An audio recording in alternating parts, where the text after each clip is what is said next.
Novamente, boa tarde a todos. Agora eu irei fazer uma explicação passo a passo sobre a repetição contada, que vai utilizar o operador for.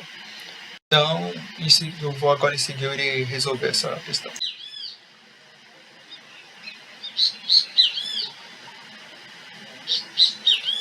Por fim, iremos realizar agora a resolução dessa questão de repetição contada utilizando for, que vai ser a soma de valores ímpares. O enunciado diz que captarei um valor inteiro n, que esse n vai ser a quantidade de casos que o programa vai executar, em que cada caso que vai ser executado vai consistir entre dois números inteiros, x e y, que vão ser informados pelo usuário, ou seja, vai ser três valores que iremos receber.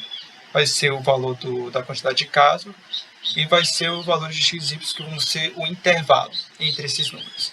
E esse programa que vai ser apresentado tem que apresentar a soma de todos os ímpares existentes entre x e y, não incluindo os dois. Ou seja, vai ser um intervalo aberto entre x e y. E a observação é que eu assumo que x sempre será menor que y, que vai dar uma ajuda bacana. Então, começando com o desenvolvimento, eu primeiro vou criar as variáveis que vão ser necessárias. Vai ser quatro variáveis, na verdade. Vai ser a variável que vai ler o número com a variável n, que vai ser a quantidade de casos do primeiro for, porque eu vou fazer um for sobre um for dentro de um for. E vai ter as variáveis x e y, que vão ser o início e o final de um intervalo aberto, porque não vou contar nem x e y, por isso que vai ser aberto. E por fim vai ser a variável soma, que vai ser a soma entre os números ímpares dentro desse intervalo aberto, entre x e y. Então, começando, então, vai ser as variáveis, variável n, x, y e a soma dos números ímpares. Em que n vai ser igual, vai ser um número representado.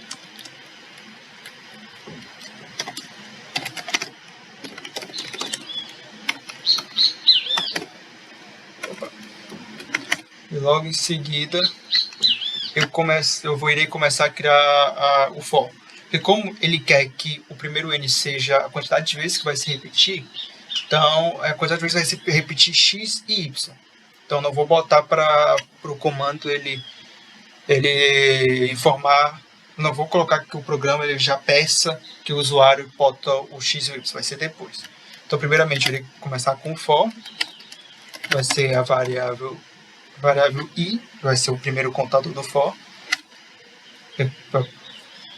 começando igual a 0, com i sendo menor do que n vai ser essa condição de parada dentro dessa variável for, essa repetição contada do for, variável não, é for, e o i mais, que vai ser o contador. É a mesma coisa que i igual a i mais 1, é só para deixar mais curto as coisas. Logo em seguida, aí depois disso que eu vou começar a pedir que o usuário informe o x e o y. Sendo com x, sempre primeiro o x, depois o y. Vai ser um número.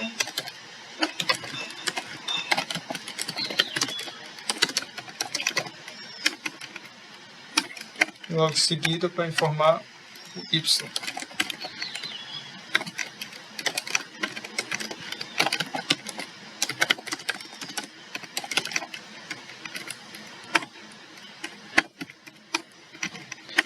E em seguida eu vou colocar que soma i vai ser igual a 0.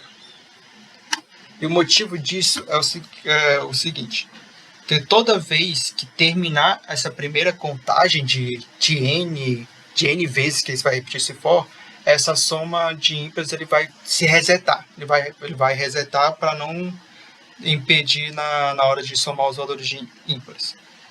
E como vai funcionar esse primeiro for?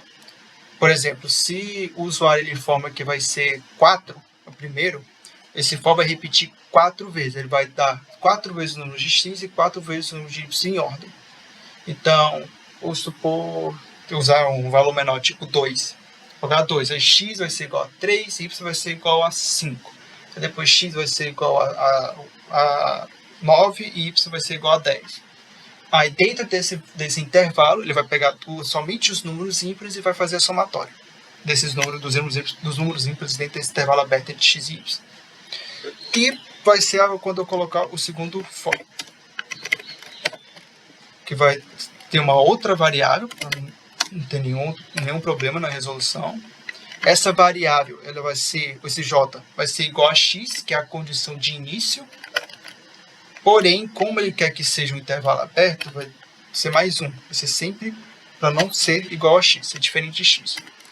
Com o j sendo menor do que y, porque ele vai contar a partir do próximo valor de x, que se o x ele começar com 2, ele vai contar 3.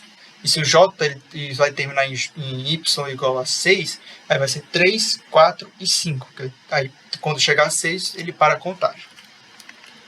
E por fim, o j mais. Após eu fazer isso, eu vou colocar um if, porque se os números for ímpar, ele vai fazer uma somatória. Essa é a condição. Então, se j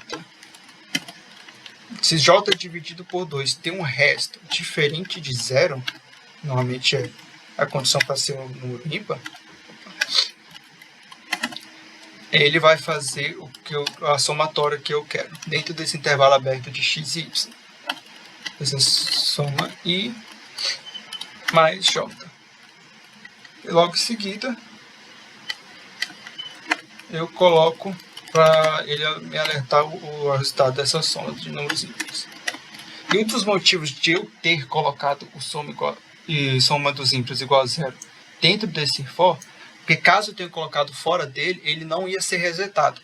Nesse exato momento ele vai ser resetado, ou seja, com o primeiro, no caso, por exemplo, aqui C4, ele vai pegar o intervalo entre 4 e 7, que vai ser sempre o mais 1, então vai ser 5, 6.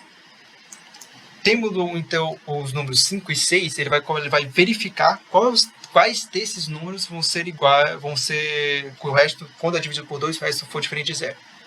Ele vai verificar, percebe que é só o 5 que vai. Então ele vai começar a somar. Que a soma aí vai ser igual ao 0 mais o j, que é 5. Aí vai parar de repetir, porque passou do valor, que o 6 ele não entra nessa condição de if. Aí parou essa reportagem, vai de novo no for, reseta o valor da variável soma i, e por aí vai, em seguida até ter o resultado, até acabar esse valor de n, até acabar essa condição. Então eu submeter apenas para verificar se o resultado está correto. A tinha está correto. Vou ter que pegar uma mais simples aqui. Por exemplo, temos o 2.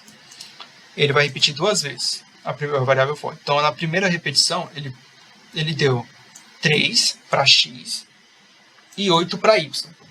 Depois que deu esses valores, vai para a variável for.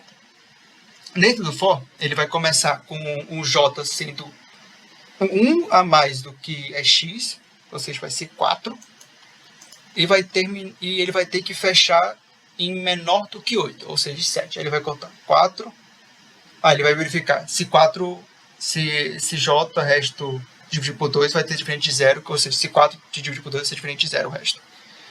Não é, então ele não entra.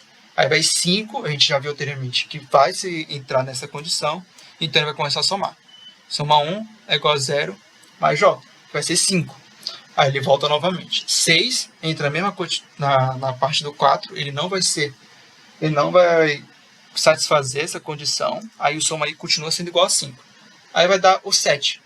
Aí vai pegar, o soma i vai sendo 5, o novo soma i vai ser igual a 5 mais o j 7, dando igual a 12, que é o que deu bem aqui. E a mesma coisa vai acontecer aqui, que aqui entre esse intervalo aberto tem só 3, 4 e 5, ou seja, 3 mais 5 sendo igual a 8. E assim eu finalizo a explicação desta questão.